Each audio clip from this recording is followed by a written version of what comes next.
Hi Jeff, Hello, welcome Miroslav. to AirRaceE TV provisional studio here in Friedrichshafen. Thank you for having me. Thank you for having me. We watched a very nice 1 minute long movie about AirRaceE. What is it? Yeah, well, we're very excited, and thanks again to AirZone TV for having me here. We're very excited to talk about AirRaceE, which it's actually a new form of air racing, completely new. The reason it's new is because it's electric, all electric, 100% electric powered manned aircraft.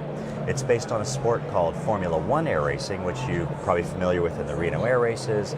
They've been racing in Formula One for many, many years, and it's actually the only airplane in the world that's built just to race. They're built to the Formula One specification. What we're doing now is coming up with an E-formula, electric formula, based on that same Formula One, but converting it to electric, taking it into the next generation. So very exciting. But we have a race, Red Bull AirRace, and we love Yeah, it. We have two absolutely. pilots there, very successful, Martin Schonka Martin, and sure. so on. So what will be special? Isn't it only? I know that it's the boom of electric everything. Many propellers, electrics, battery. Yeah. I think it's a boom. Is it not only on a boom? Are you doing it not only because it's trendy now? You know, that's a very good question. And actually, no one can know until we try, right? Till we go through that and we see if it sticks, if it works. Maybe it doesn't. Maybe it is a boom. Maybe it's a trendy fad. As a businessman, I have to be very honest. There is a trend, so we're going with the trend to see if that makes sense. So there's part of that because you have to go with the movement of the market, and the market wants it. So I guess the question is the market right? And we'll find out in the future. Explain me and our spectators the format. Okay. So a race which we know is one aircraft in the track, time, some penalties, and after that we know immediately who is the winner. How is it in AirRaceE? So, and you're very right to bring up the Red Bull Air Race. They do a fantastic event, really good event, and you have, as you said, some excellent Czech pilots, and I know them. Really good people, great talent. Red Bull Air Race is a challenging race. As you said, it's a different format. You could say a different sport. It's a single plane time trial. It's an aerobatic event, so the pilots and the skills come from aerobatics, which is quite almost a different species of pilot from a sort of a pure air racing point of view. In AirRaceE, this is 8 airplanes all racing at the same time, so it's just a different discipline. We actually take off from the runway in a grid pattern, like you'd see cars in a car race, drop the green flag, all 8 planes take off, climb to 10 meters, 15 meters above the ground, race 8 laps around an oval circuit around 6 pylons, and first one after 8 laps is the winner, first one across the finish line. So you can immediately see who's racing, the audience sees the whole event. It's the fastest form of motorsport, and it's a great format. Sounds fantastic, but I'm also the pilot, active pilot. A little bit dangerous. Sounds a little bit dangerous because 6 or 8 planes in one track. You know, it's a competition, it's the race. Pilots are not 100% thinking during this race. And, Formula One is also not the most safest sport. So, yeah. No, that's important, and also a very good question to ask, because safety absolutely is of the utmost importance. Absolutely top of the list on everything we do. Probably 80% of what we do is just making sure it's safe. But it is motorsport, and it is flying. There's always an element of danger. But in a multiple plane air race, you're at the threshold of it. There's a lot more danger involved. So the question is really, how do you mitigate it? How do you limit that danger?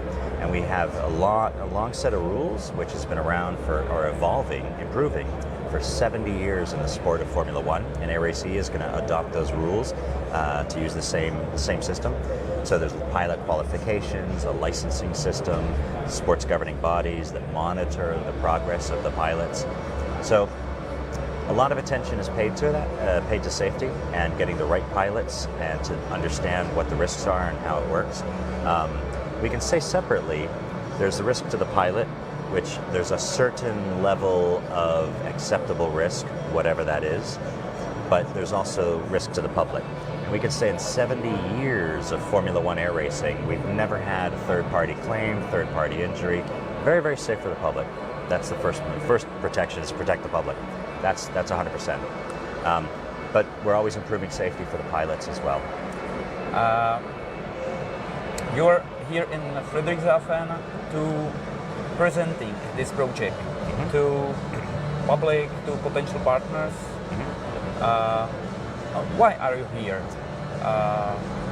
Yeah, well, actually, we're doing that. We're looking for two things. We're looking for technical partners, partners that want to come and join the event, but in particular, partners that want to form a team. So well, actually, we're doing that. We're looking for two things. We're looking for technical partners, partners that want to come and join the event, but in particular, partners that want to form a team. So we're actually looking for manufacturers of powertrains, engineers, designers, pilots, crew members, fans, and everybody that can help make a team happen. And then we're going to build 8, 10, 12 teams over the next 6 months. So we're looking for the manufacturers, in particular of the powertrains. That's the really exciting bit. Obviously, it's the different bit here, being a fully electric air race. So that's exciting. And we already have our first partner on board, which is Airbus. So Airbus has come in to validate the project and say, we can see where this AirRaceE project will contribute to our products that we manufacture 20, 30 years from now. So they see that and they've declared that, and Airbus have come on board to say that this is a valid test bed for future development. And we expect other manufacturers to be coming on board as well and seeing that. Stage 1 is the idea. Stage 10 is the first full season with 8 or 10 races worldwide. In which stage are you now? We're in, well, it's interesting because it always feels like we're at the beginning because there's so much to do. But we are quite advanced in that we kind of know the roadmap. We know where we're going with it. We understand most of everything now. We know it's already been, the sort of business plan, if you will, is proven through our past work in other races. So we have a good, clear direction. But our first race is not due till 2020, late 2020, a year and a half, almost 2 years from now, is the first electric race. So we've got some time, but really not a lot of time to get there and a lot to do.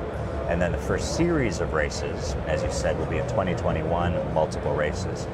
So it's still early days, but we'll be, it'll go like that. I know you have many experience, you're very experienced in organizing events like this. We met last time in 2010. Yeah, known you for years. In Tozim during the European Unlimited Aerobatic Championship. Yeah. And you were well known in the aviation promotion or something like this. So tell me something about your former experience with events like this. Sure. So I've been working in air sports industry for over maybe 15 years. Most of it, 80-90% of it has all been involved with air racing, different types of air racing. I used to do the Aero GP, which was a multidisciplinary form of air race. And then obviously Formula One air racing and AirRace 1 more recently, and the AirRaceE.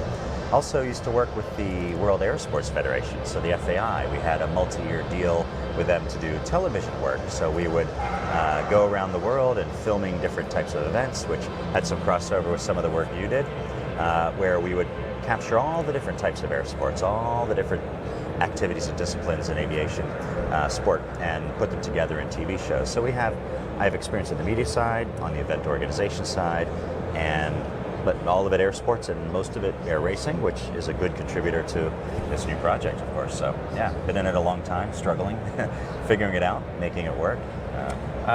Give some.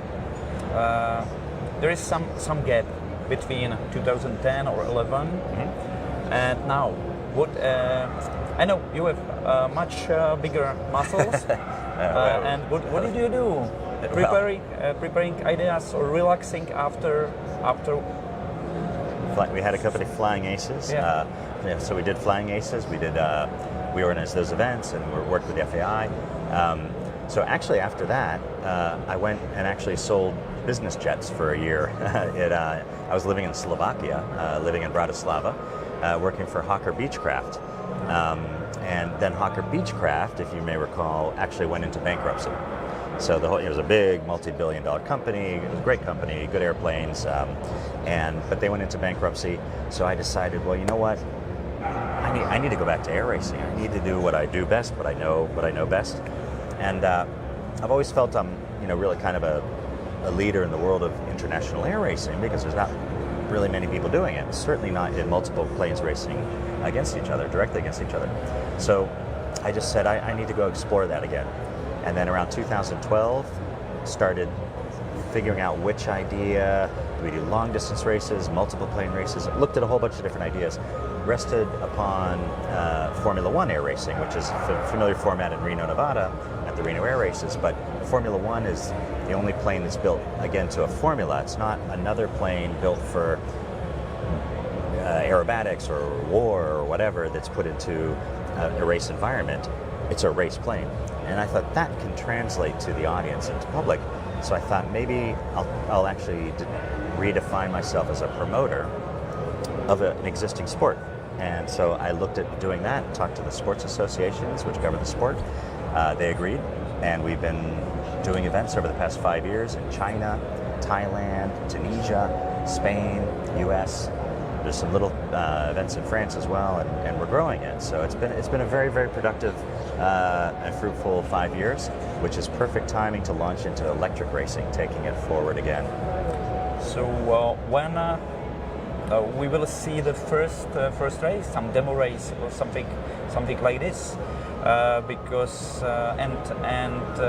which pilots we will see in this race? Well, the pilots is a good question. That's what we're starting now to do. So we're actually we're inviting people to come, and all pilots are welcome. I want to make that very clear. It's open, completely open to anyone who has a certain level of just general aviation experience in terms of tailwheel time, and there's a lot of rules and things you have to do to prepare. But any pilot that can get there to the qualifying can come and race in electric. Me? As well. Absolutely. I might stand back a little bit, but yeah, no, absolutely.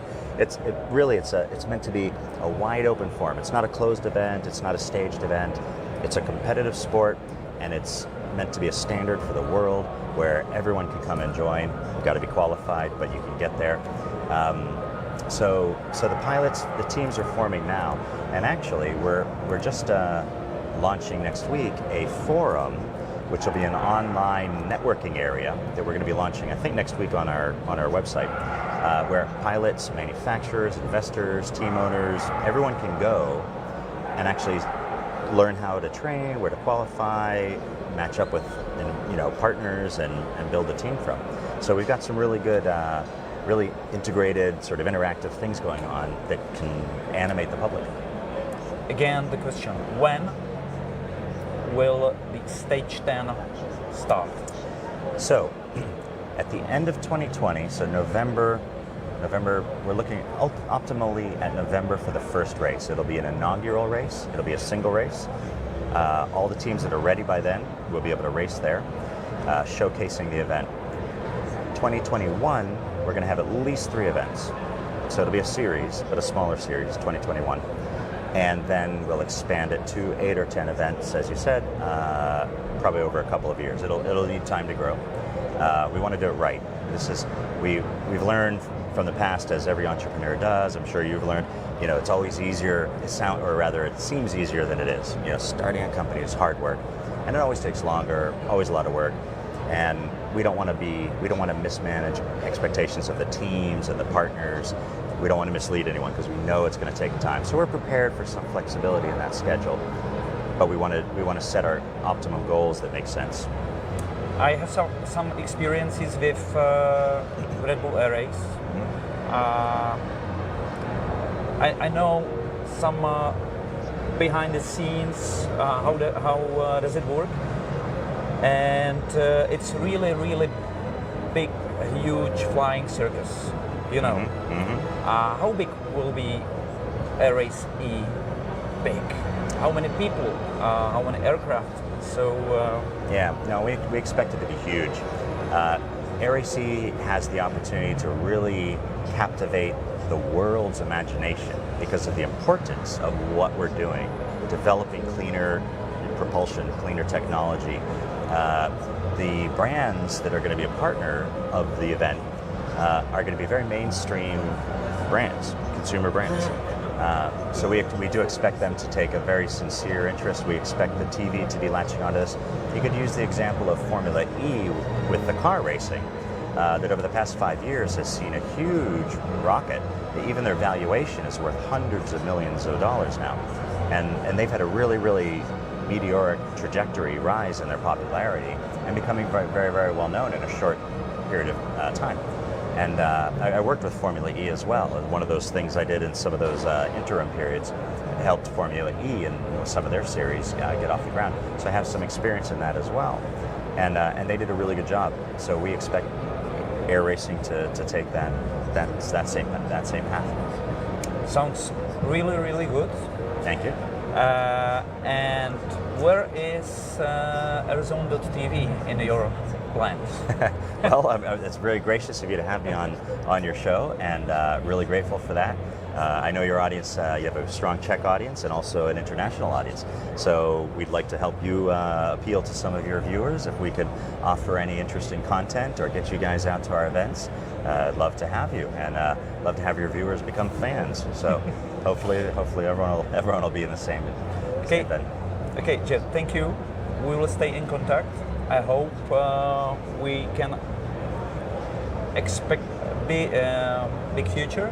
I hope that AirRaceE is the future of air sport, and we have here in my laptop one movie, longer movie. But it's not about AirRaceE. It's about AirRace One. Tell something more about. Okay.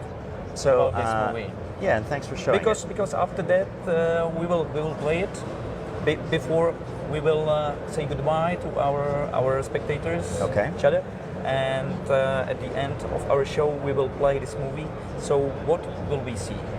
So in this video, it's a few minutes long. It's a really interesting video because what it does is it's talking to the pilots and the crew chiefs and the engineers that build the Formula One planes and get them ready for the race. Talks about what goes into it and what's in their mind. And what's exciting is that those are the same people, the same mindset, the same enthusiasm that is in the AirRaceE teams, because we're using basically the same platform, the same aircraft, just taking it into the future. So everything that you'll see here applies to AirRaceE as well as AirRace One, and it's the same community, and it's really interesting. Any aviation enthusiast will get their juices flowing from watching it. I will translate it now. Teď se vrátím zpátky do češtiny.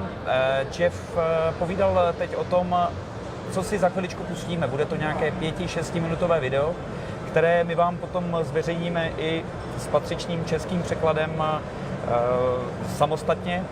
Je to video ze série, která probíhala, AirRace 1, vlastně jakási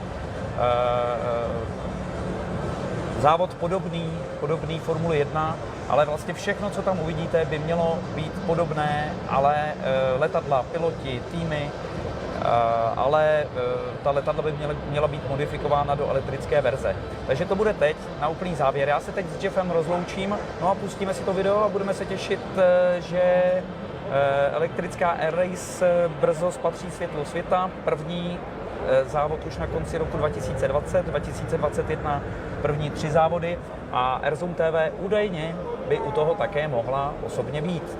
Takže se těšíme. You said it a lot better than I did. Well done. So, Jeff, thank you for coming.